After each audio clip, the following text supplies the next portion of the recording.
Pernahkah Anda membayangkan sebuah mobil listrik canggih bisa dibanderol hanya dengan harga setara sepeda motor premium di Indonesia? Kini kenyataan itu sedang terjadi di pasar otomotif China, pusat persaingan paling sengit dan paling brutal di dunia. Di sana raksasa seperti BYD dan produsen lainnya sedang terlibat dalam perang harga yang nyaris tak masuk akal.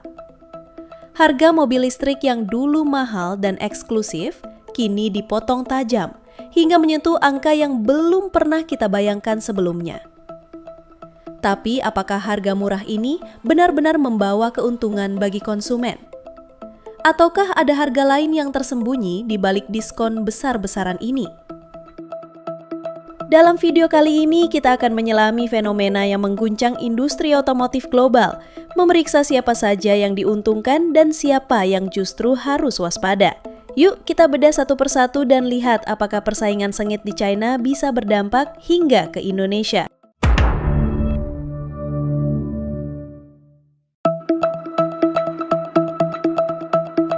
Satu, perang harga yang tak masuk akal. Apa jadinya jika mobil listrik dijual dengan harga lebih murah dari motor gede? Itulah yang kini terjadi di China. Persaingan antar produsen mobil listrik dan hybrid di sana telah berubah menjadi ajang saling banting harga yang nyaris kehilangan logika. Harga-harga yang sebelumnya dianggap wajar kini runtuh satu persatu, bahkan hingga menyentuh titik di bawah biaya produksi. Sebuah fenomena yang belum pernah terjadi sebelumnya dalam sejarah industri otomotif modern. Pemicu utamanya tak lain adalah BYD, raksasa otomotif China yang kini memimpin agresi harga. BYD memulai gelombang diskon besar-besaran ini lewat model entry level mereka, BYD Seagull, sebuah city car listrik mungil namun berfitur modern. Saat pertama kali diluncurkan tahun 2023, harga Seagull berada di kisaran 78.800 yuan atau setara sekitar 170 juta rupiah. Namun dalam waktu kurang dari 2 tahun, harganya jatuh bebas hingga 55.800 yuan, sekitar 125 juta rupiah saja.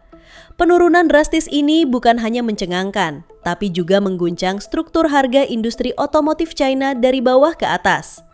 Dan bukan hanya Seagull, BYD Seal yang masuk kategori sedan listrik kelas menengah premium dengan desain sporty dan fitur canggih kini dilepas hanya di kisaran 225 juta rupiah di pasar domestik China. Bandingkan dengan harga mobil LCGC low cost green car di Indonesia yang bahkan bisa lebih mahal dari itu. Ini bukan sekadar diskon promosi sementara. Ini adalah strategi jangka panjang untuk memukul balik kompetitor dan menguasai pasar. Langkah ini kemudian diikuti oleh pabrikan lain seperti Geely dengan model Galaxy, Chery dengan lini Tiggo, hingga merek-merek startup yang baru tumbuh.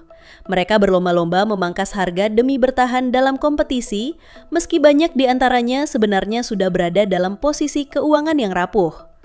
Sebagian produsen bahkan dilaporkan menjual unit di bawah harga pokok produksi hanya untuk menjaga ritme volume penjualan dan mempertahankan pangsa pasar.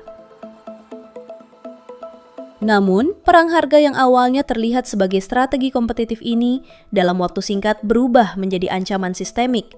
Efek domino mulai terlihat, margin keuntungan menyusut tajam, para pemasok suku cadang terkena dampak, dan banyak startup otomotif mulai tersandung, bahkan beberapa sudah benar-benar tumbang. Pasar menjadi terlalu jenuh, dan kompetisi berubah menjadi perlombaan menuju dasar, a race to the bottom. Kondisi ini akhirnya memicu keprihatinan dari pemerintah Cina. Otoritas pasar dan regulator industri pun turun tangan. Mereka memanggil sejumlah pimpinan perusahaan otomotif ke Beijing dan memperingatkan bahaya dari persaingan yang terlalu ekstrim. Pemerintah menyarankan agar produsen melakukan self-regulation dan menahan diri dari praktik jual rugi sebelum ekosistem industri benar-benar rusak. Bahkan, Perdana Menteri Li Qiang menyebut fenomena ini sebagai bentuk kompetisi involusioner, sebuah istilah yang menggambarkan kompetisi yang terus bergerak maju tetapi justru saling merusak, tanpa menciptakan nilai tambah yang nyata. Dengan situasi yang semakin panas, kekhawatiran pun menyebar luas. Jika kondisi ini dibiarkan, bukan hanya produsen kecil yang akan tumbang, bahkan raksasa sekalipun bisa ikut goyah dalam tekanan pasar yang tak lagi rasional. Dan pertanyaannya kini, siapa yang akan bertahan dan siapa yang akan jadi korban berikutnya?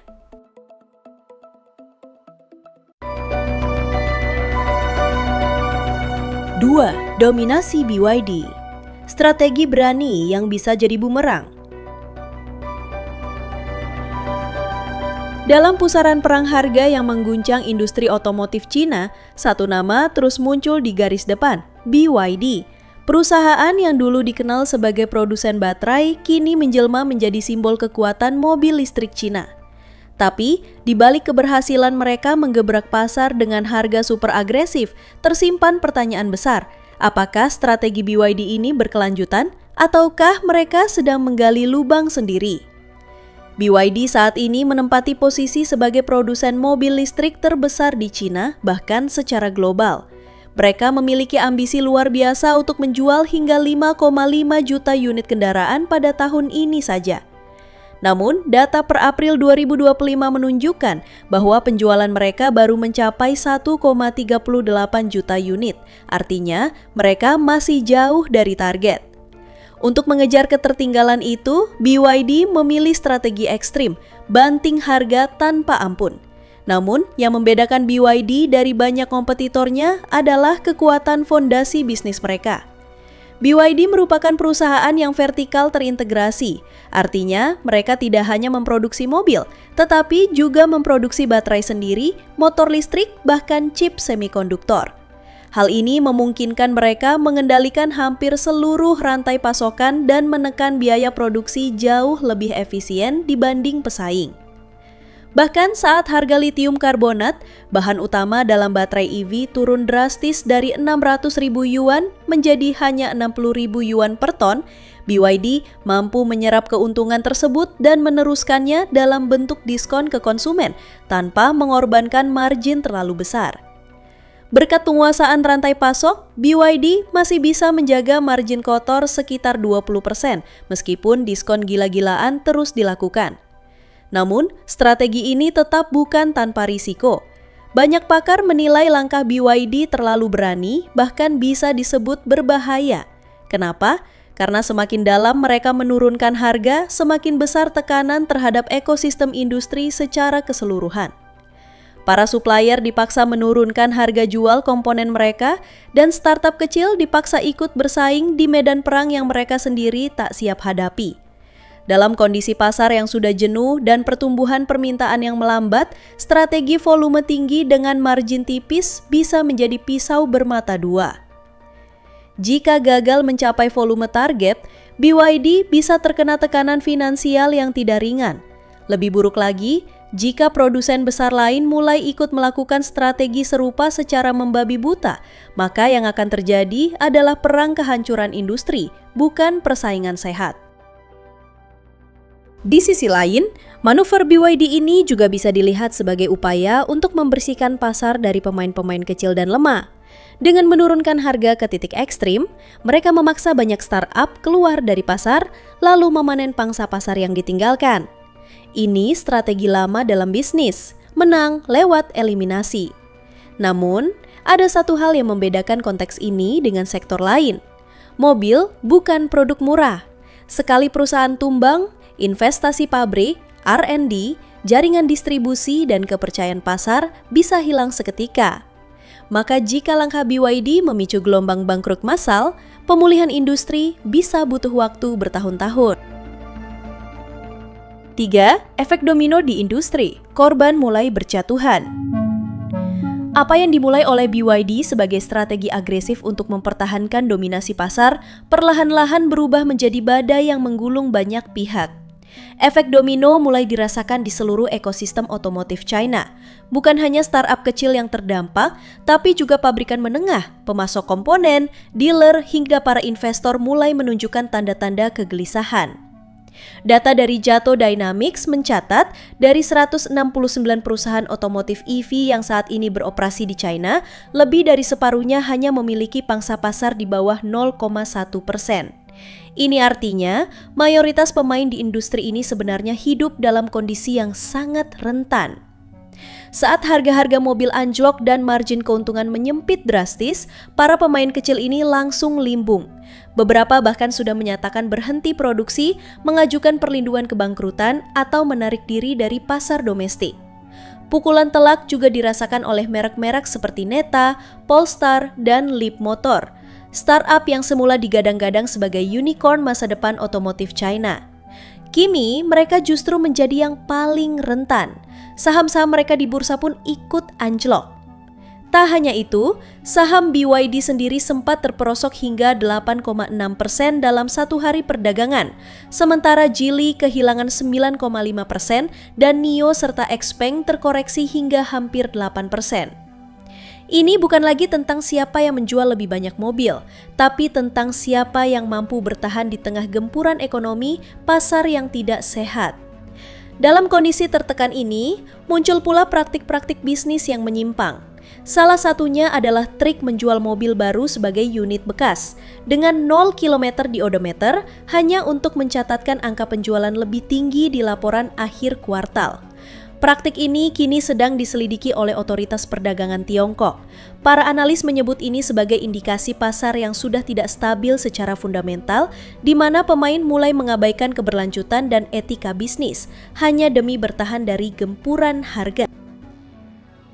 Ketua Great Wall Motors, Wei Jianjun, bahkan memberikan pernyataan terbuka bahwa sektor otomotif China saat ini sedang tidak sehat. Ia menyebut tekanan harga yang terus menurun telah menggerus keuntungan bukan hanya produsen, tetapi juga seluruh rantai pasok di bawahnya. Ia mengibaratkan kondisi ini dengan krisis properti evergreen yang hancur karena pertumbuhan agresif yang tak terkendali dan ditopang oleh kompetisi yang destruktif. Ia mengatakan, beberapa produk telah mengalami penurunan harga dari 220.000 yuan menjadi 120.000 yuan dalam beberapa tahun terakhir, tanpa menyebut nama perusahaan tertentu.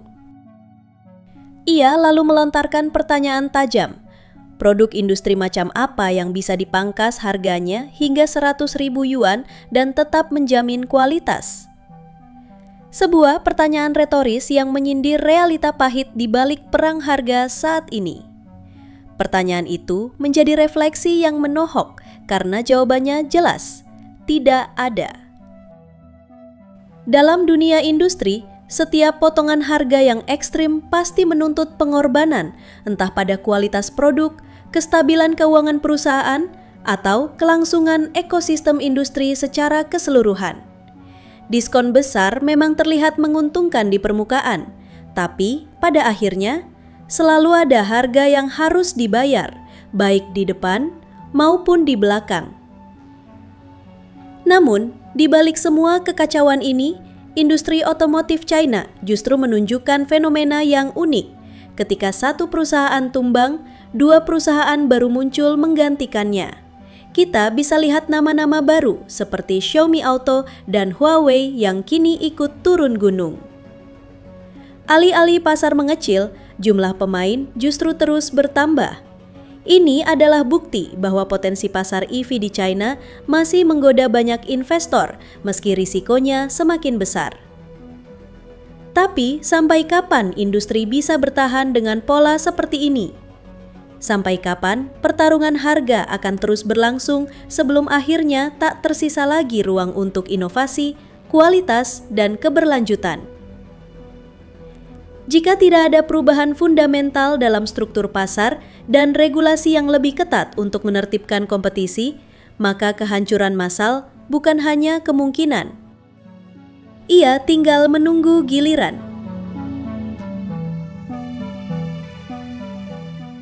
Akankah Indonesia jadi medan perang berikutnya? Ketika harga-harga mobil listrik di China runtuh akibat perang harga internal, dunia mulai menoleh. Apakah badai ini akan berhenti di Tiongkok? Ataukah justru akan merembet ke pasar luar negeri? Bagi negara berkembang seperti Indonesia, pertanyaan ini menjadi sangat relevan. Sebab saat ini, Indonesia berada di tengah-tengah transformasi besar menuju era kendaraan listrik, namun pasar domestiknya masih rapuh dan dalam tahap pertumbuhan awal. Secara strategis, Indonesia adalah ladang yang sangat subur bagi ekspansi produsen mobil listrik China. Populasinya besar, tingkat adopsi kendaraan listriknya masih di bawah 10%, dan pemerintah sangat mendukung elektrifikasi lewat berbagai insentif. Ditambah lagi, kondisi regulasi di Indonesia tidak memberlakukan batas minimum harga jual atau price floor untuk kendaraan bermotor.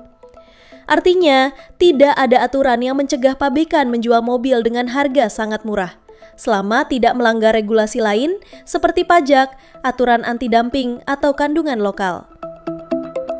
Situasi ini tentu menjadi peluang emas bagi pabrikan seperti BYD.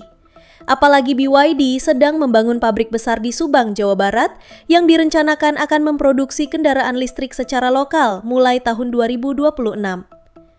Jika produksi lokal berjalan lancar, maka ongkos impor, bea masuk, dan logistik bisa ditekan. Produksi dalam negeri juga bisa menjadi dasar BYD untuk memanfaatkan insentif pemerintah terkait TKDN, tingkat komponen dalam negeri, yang akan membuat mobil mereka lebih kompetitif di pasar Indonesia. Bayangkan jika kondisi di China tetap memburuk dan BYD mulai mencari pasar ekspor untuk menyeimbangkan kapasitas produksi mereka. Dengan pabrik di Indonesia sudah siap, tidak sulit bagi mereka untuk melepas mobil seperti BYD Seagull atau BYD Dolphin dengan harga yang sangat agresif. Seagull misalnya, jika dijual seharga Rp150 sepet Rp170 juta di Indonesia, akan langsung menyaingi bahkan mengalahkan mobil-mobil LCGC Jepang yang saat ini dijual antara Rp180 sampai Rp230 juta. Bukan hanya kompetitor EV yang terancam, produsen mobil bensin konvensional pun bisa tersingkir. Namun dari sisi konsumen, situasi ini justru terlihat menjanjikan. Dengan harga mobil listrik yang makin terjangkau, adopsi EV di Indonesia bisa melonjak drastis. Mobil yang dulunya hanya mimpi bagi kalangan menengah, kini bisa jadi kenyataan. Dan bukan tidak mungkin, pasar mobil konvensional akan tergerus dalam waktu cepat. Apalagi jika EV murah ini dilengkapi fitur modern, jarak tempuh cukup, dan biaya operasional yang jauh lebih rendah. Pertanyaannya, kapan? Saat ini, meski perang harga telah berlangsung di China sejak awal 2025, dampaknya belum sampai ke Indonesia.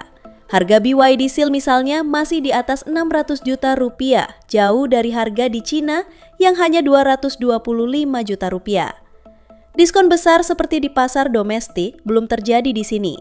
Promosi yang ditawarkan pun baru sebatas aksesoris atau layanan purna jual ringan.